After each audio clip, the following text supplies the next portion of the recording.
Today, I'm going to be talking about a character I've actually been. This was a character that lived and is still living, doing his own thing now, and his name is Fibonacci Hazelhawk. Fibonacci Hazelhawk is a lying son of a bitch, and I love him for it. The concept behind this character was deception incarnate, and I wanted to take that seed of deception incarnate and sprout it out as big as I could. So, Fibonacci is a changeling, but he wouldn't let anybody else know that he was a changeling. So I talked to my DM and I asked for a ring of light. This ring of light just casted the light cantrip, and I pretended that it was a ring of shape change, and that's what I told everybody, and I would cast light and the light would turn on and then it would come down and I would look like a different person. So I would focus on being a human who was Fibonacci Hazelhawk. My real name was actually, what was his real name? Actually, he's basically nameless. So although we're calling him Fibonacci Hazelhawk, that was actually just a made-up person for his job. So here Fibonacci is, he can change the way he looks to anyone. And then I made him a Mastermind Rogue. Mastermind Rogues, they can hear and memorize the voice of anybody, and you can sound exactly like them with inflections and everything. Like perfection. There isn't even a check. So unless you like specifically say something wrong, there's no reason to even make a check. That's at least how I interpreted it. So we have a Mastermind Rogue with a Changeling race, and then the background is actually super important for this build. The spy background. Now the spy background has a feature called Criminal Contact, as it's tied to the criminal background, but it can also be like your spy organization contact. Now this contact was actually huge in role-playing this character. Now the idea behind Fibonacci is that he is working. He has a job with an organization named The Shadow, and the party doesn't know this. The party doesn't know he's a changeling, the party doesn't know that he's working for an organization, and the party doesn't know that he has this contact that he talks to. And the Shadow, I leave to the DM. Like, the Shadow's motivations and what they're doing is totally up to the DM, but you're working for them, and you can use this contact. And the idea behind Fibonacci was to be a support character, but to be a totally different kind of support character, using money and knowledge of the world to support the party. So for example, Fibonacci could talk to his criminal contact and put out to the Shadow that, hey, I'm looking for a magical weapon that does this, and then you receive information and there's an exchange of money, and then you can go find it, or you can pay for it, or you can just give that information to your ally, and you can be the bridge between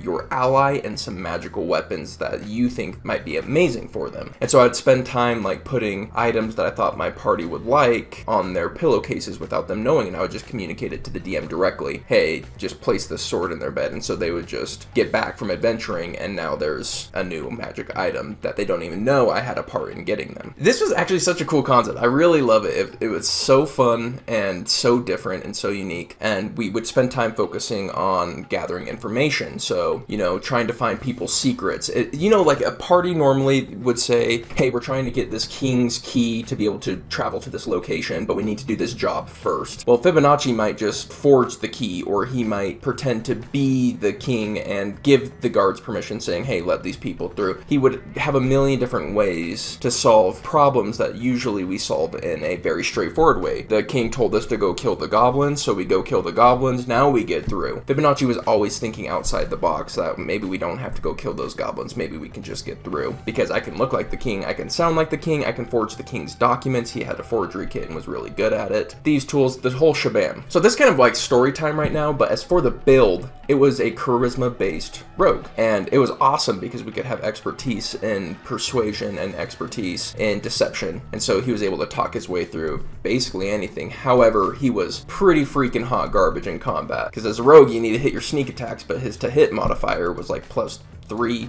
you know? So he missed all the time, and it was rough. And he couldn't use his bonus action to do the steady aim, because Fibonacci wasn't a sniper character, he was a support character, so he'd use his bonus action to do the help action. But man, I think Fibonacci, he would build businesses. He ran a brothel, he ran a casino that would make him money that he would then use to change the world as well.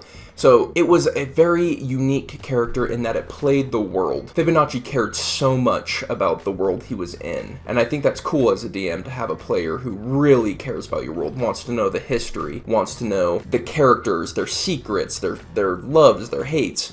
But that's a double-edged sword, because Fibonacci asks a lot of the DM. Fibonacci asks the DM to really dig down and make the world visceral and real. And some DMs aren't going to respond well to that, and some will. And so Fibonacci is a dangerous character, but a really rewarding one if you can find yourself in the right situation. That's another thing to mention, is that this literally asked the DM to put a whole criminal organization that's quite powerful into their world and still make it work. And they may or may not want to do that, so it is a big ask. I do want to tell a story about Fibonacci. This story also includes his party member, who was a bard who had the exact same tactics as Fibonacci. He had the actor feat and he had the disguise self spell, so he would change the way he looked and sounded. But where Fibonacci was kind of cold-hearted and job-like, Charismus, the bard, was all about having fun. So they had the same tactics, but they used them for two completely different effects. But anyways, there's this caravan, and this caravan is huge in this world. Think of this world as like Attack on Titan, and this caravan travels between, if there were multiple of those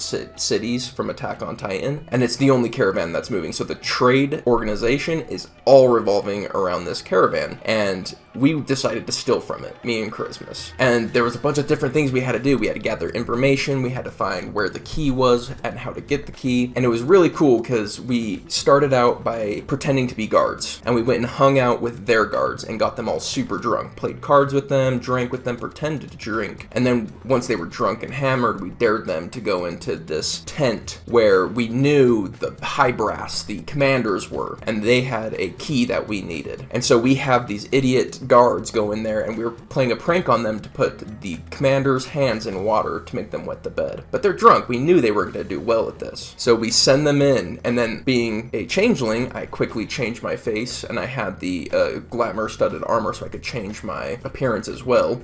Got that through the Shadow organization, by the way. So I changed myself to a commander, so when they went in there, I just kind of waited for commotion to begin, and then I went in there as their commander and started yelling at them, saying, I changed my tactic immediately. Instead of being a guard with them, now I was their commander who was telling them, what the hell are you guys doing? Get out. And then once they were out, I talked to the group of these commanders and was saying, hey, they were messing with your stuff. Everyone check your valuables to make sure that it's still there. So they start looking through their pocket. I, of course, had to make a charisma roll, but I did super well on it. So I was able to make these charisma checks really consistently because not only am I a high charisma character with expertise, but also we were using enhance ability charisma to give me advantage on all these rolls. So I convinced them all to check their valuables, so I got to watch everybody move their valuables and whatnot. And by the way, I have the perfect memory feat, keen mind. And so I'm able to look at everything they're doing. I'm able to look at the key and see how it's designed. All of that. Yes. They go back to bed, we wait a while, and then sneak in, pickpocket him, and go pretend to be the person we pickpocketed from. So the guards just let us go ahead and open up the caravan because we were like, hey, we're just checking our wares. So we opened up the caravan. Forgot to mention that using my forgery kit, we had all right, I gotta back up a little bit. We had scoped out what we wanted to steal because they're like a shop, they're a caravan that sells things, and we saw what we wanted to steal. Using my perfect memory, I designed some clothes to match it, and so we were able to swap it out to perfection. Everything looked exactly the same by using my keen mind. We replaced the clothes we stole that looked exactly the same, locked up, and went about our day. So it was almost a perfect heist. Almost. We kept the key. We forgot to put the key back. And so in the morning, the caravan began doing a search of our city, trying to find this key. And it was one of the most intense moments. Okay, I'll put it this way. I have been skydiving, and being searched out by the Black Caravan was way more intense than skydiving. And that's not a joke. I am not over-exaggerating. It was so intense. We're trying to hide the key and all the goods we stole while they're searching the city. They were really forceful in trying to find this stuff and going through our packs, and if they found it, we were screwed. So it was really fun, and we ended up getting away from it. There was a moment when they were searching for it that I was just like, I have zero options, and I gotta put my hands up and was like, I hope my party can figure something out, because as many things as Fibonacci can do, I'm out of options here. And you know what? To Christmas's credit, he pulled it off with some having to go to the bathroom, invisibility, moving things around. It was amazing. We got away with it, but it was just a really fun experience. So this video is kind of weird because it's like half story time, half telling you about this build that was Fibonacci. Some other things to mention about the build is that learning new languages and just being very linguistic was a big deal. At the time, Changeling, this has changed since, but Changelings could only change to their same size, so they could only be medium creatures. So I focused on, like, if I'm gonna learn Goblinoid, I'm gonna do it around Hobgoblins. I focused on languages that matched my own size and that were super common, so anything like Dwarven or Elven was something I would be looking at. And Fibonacci was a constant researcher. He'd try and find books. In fact, the Changeling was of course a spy, but he pretended this human side of him was a scholar, who was a linguist, who was actually trying to research lost languages and things like that. That was his cover story. Man, Fibonacci has a lot of stories. He spent time in cities and was doing things that the party had no idea of. He created businesses, he blackmailed people. There were people that we passed in our journey, some of them, like one was sentenced to life in prison because she had tried to murder someone. So we deal with her, and then when the party kind of forgets about her, that she's spending her life in prison, Fibonacci goes to the back and makes a deal with her that he'll let her free if she works for him. So not only Fibonacci built a list of employees who were working for him that he had leverage on. He was an interesting character because he wanted them to be happy and to have the lives they wanted, but also to have it be beneficial for him and his goals. Fibonacci was a really, really fun character. One of my prized characters. And I guess that's it, you know, really it's just story time mixed with a bit of a character build. I want to know if this inspired anything in you. If it did, let me know in the comments down below.